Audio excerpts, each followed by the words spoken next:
علی رسول کریم اما بعد۔ محترم دوستوں اور بزرگوں، پچھلی مجلس میں نے آپ حضرات کے سامنے یہ بات رکھی تھی کہ یہ جو وبائی بیماری آیا کرتی ہے اس بیماری کے کچھ مرحلے ہیں۔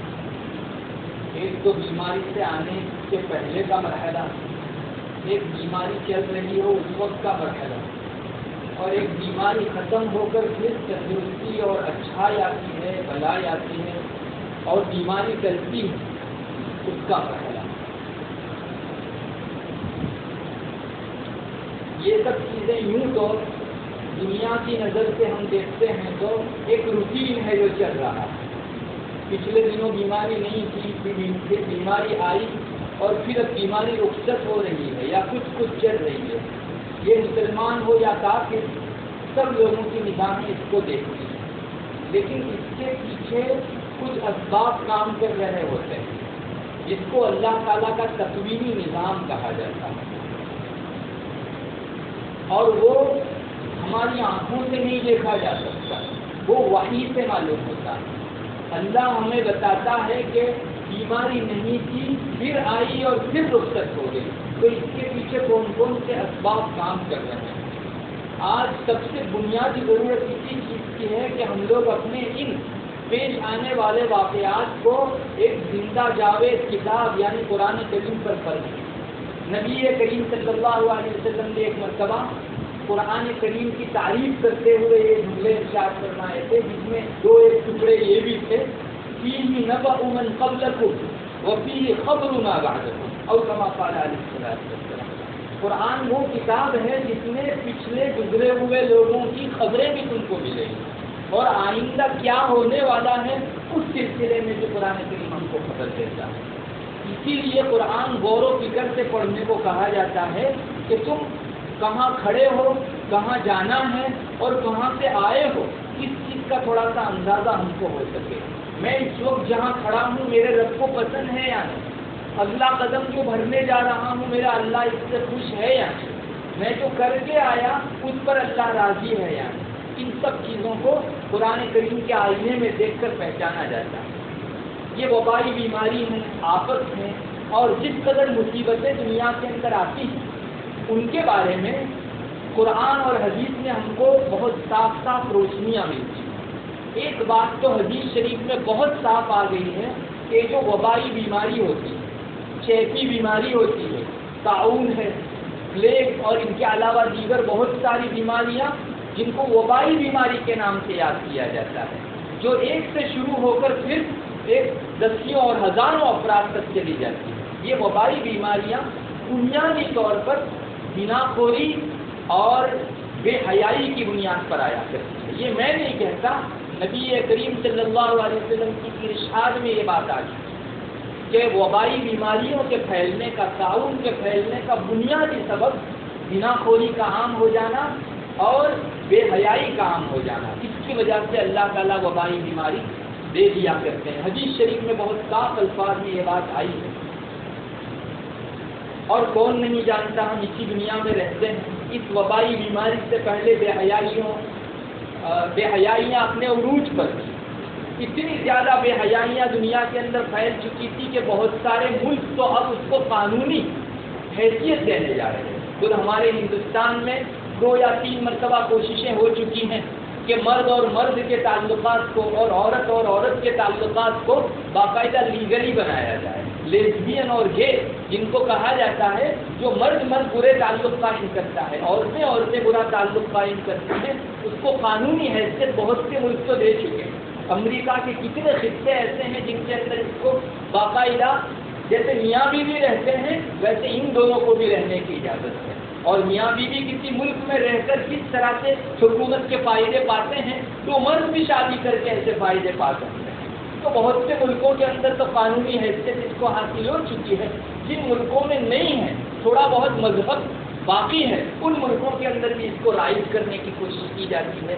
یہ ایک بہت ادنا نمونہ ہے، بے حیائی اتنی پھیل چکی کہ اب اس کو قانونی حیثیت کے ذریعے سے لوگوں کے اندر اجازت دینے کی بات ہو رہی ہے۔ اور رسول اللہ صلی اللہ علیہ وسلم کا ارشاد بہت سچ ہے کہ جب زنا اتنا پھیل جائے، بے حیائی اتنی پھیل جائے، تو پھر اللہ تعالیٰ کی طرف سے ایسی بیماریوں کا تم انتظار کرو کہ جن بیماریوں کے تمہارے باپ داداؤں نے نام بھی نہیں سنا۔ روایتوں کے اندر یہ چیز ملتی ہے، اس لیے بہت ممکن ہے کہ یہ بیماری اور وبائی بیماری جس کا سلسلہ اب تک رکا نہیں ہے، اللہ تبارک و تعالیٰ کی سزا کے طور پر آئی ہو، اور اللہ تعالیٰ ان سزاؤں کے ذریعے سے بھی ہم سے چاہتا ہے کہ بندے جہاں ہیں کم سے کم سزا کو دیکھ کر وہاں رک جائیں، آگے نہ بڑھیں۔ یہ بھی اس کے پیار کی بات ہے، ورنہ جس کو سزا دی جاتی ہے وہ اس لیے نہیں دی جاتی کہ وہ رک جائے۔ تم نے پچھلا جو گناہ کیا، جو جرم برتا، اس کے اوپر ہم تم کو سزا دے رہے ہیں۔ ہمارا اللہ قرآن میں کہتا ہے کہ تم کو جو سزا دی جاتی ہے اس کی ایک بنیادی وجہ یہ بھی ہے کہ تم اللہ کی طرف رجوع کرنا سیکھ جاؤ، اپنے گناہوں پر توبہ اور استغفار کرو، تاکہ بڑے گناہ سے، اس کے بعد کے دوسرے بڑے مرحلے عذاب سے تم لوگ اپنے آپ کو بچا سکو۔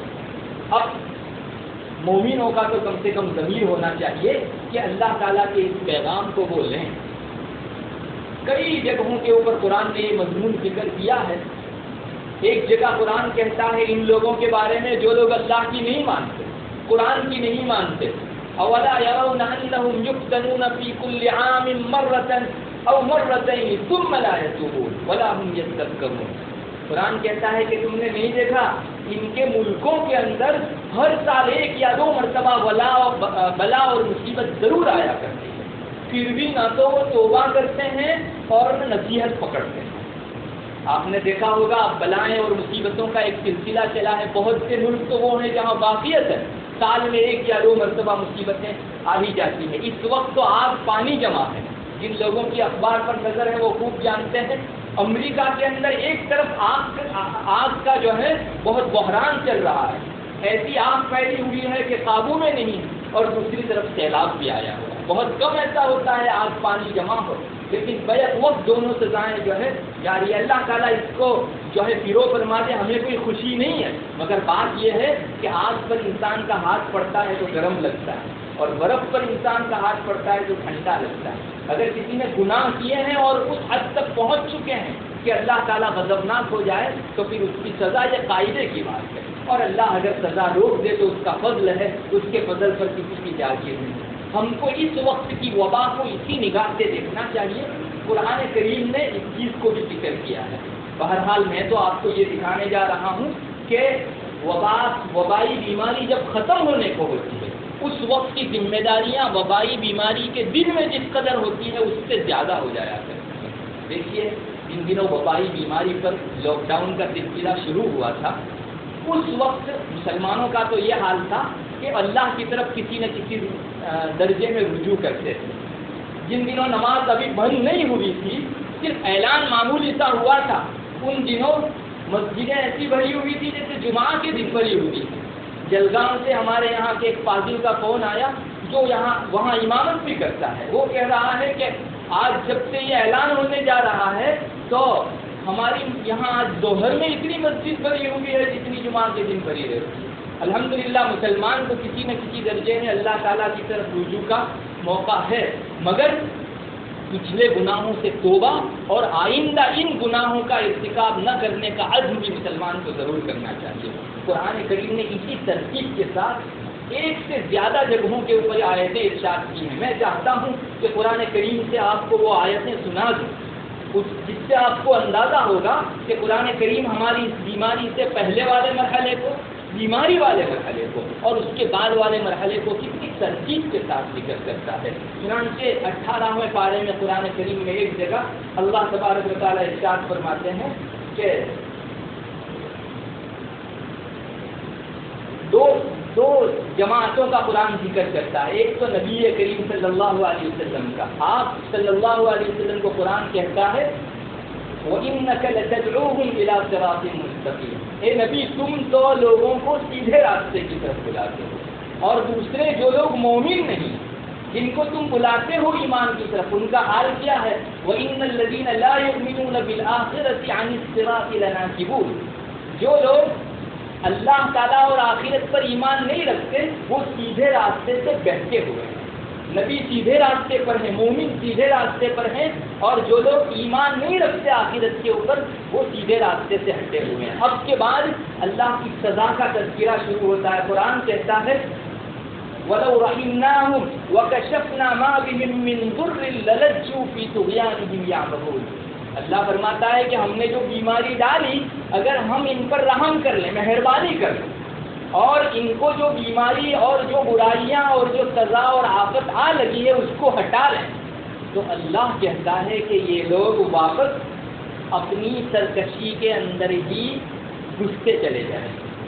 پچھلے دنوں جو سرکشی تھی، جو گناہ تھے، ایسا نہیں کہ بیماری کے بعد اور اس وبا کے ٹل جانے کے بعد اب وہ اللہ کی طرف رجوع کریں گے، وہ واپس انہی خرابیوں، انہی گناہوں، انہی بے حیائیوں کے اندر جو ہے قرآن ذکر کرتا ہے یعمہون للجو۔ جو لوگ عربی جانتے ہیں انہیں پتا ہے کسی چیز میں رچ بس اور خوب جانے کو للجو کہتے ہیں، اندر ایسے ہی گھس جائیں گے جیسے پچھلے دنوں، ان کو نہ اپنی بیماری کی سزا یاد رہے گی اور نہ کچھ یاد رہے گا۔ کرنا کیا چاہیے تھا بیماری کے دنوں میں، اس کو اگلی آیت میں قرآن ذکر کرتا ہے۔ قرآن کہتا ہے وَلَقَدْ أَخَذْنَاهُمْ بِالْعَذَابِ فَمَا اسْتَكَانُوا لِرَبِّهِمْ وَمَا يَتَضَرَّعُونَ۔ ہم نے ان کو سزا پہنچائی، سزا کے ذریعے سے ان کو ہم نے آزمایا، تو انہوں نے اللہ کے سامنے عاجزی بھی نہیں کی اور نہ ہی اللہ تعالیٰ کے سامنے روئے، گریہ وزاری کی۔ اس قرآن کی آیت میں قرآن یہ کہنا چاہتا ہے کہ بیماریوں میں کرنے کے یہ دو کام تھے، انہوں نے نہیں کیے۔ ایک تو اللہ کے سامنے جھک جانا چاہیے تھا کہ اللہ ہمارے گناہوں کی سزا ہے، تو جھک جاتا انسان اور گریہ وزاری کرتا، دو آنسو انسان کے نکل آتے کہ اللہ ہم نے تجھ محسن کو ناراض کر دیا۔ تو اس کے بعد قرآن کہتا ہے جب بیماری آئی تمہارے گناہوں کی سزا میں اور گناہ کے بیماری کے درمیان بھی تم نہیں سنبھلے، بلکہ اللہ تعالیٰ کی نافرمانیوں میں بیماری چل جانے کے بعد لگے رہے، اس کے بعد کیا ہے بہت سخت ہے۔ قرآن کہتا ہے حتیٰ اذا فتحنا علیہم بابا ذا عذاب شدید اذا ہم فیہ مبلسون۔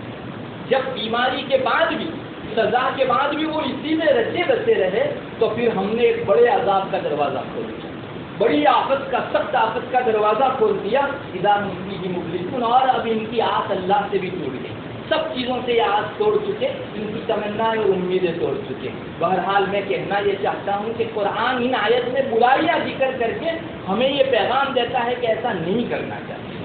جو پچھلے دنوں گناہ تھے، اللہ نے ہم کو ایک ٹھوکر دی، ایک تنبیہ کی چیز دی، اس کے بعد ہم کو سنبھل جانا چاہیے۔ یہ چیزیں ہمارے درمیان میں نہیں ہونی چاہیے۔ کسی بستی میں اگر زنا خوری اور بے حیائی عام ہو جاتی ہے تو پھر اللہ تعالیٰ کے رسول کا بہت سچا وعدہ ہے، قرآن کریم میں بھی یہ مضمون اشارے کے ساتھ گزر چکا ہے کہ اللہ تعالیٰ ایسی کوئی نہ کوئی بیماری لایا کرتا ہے۔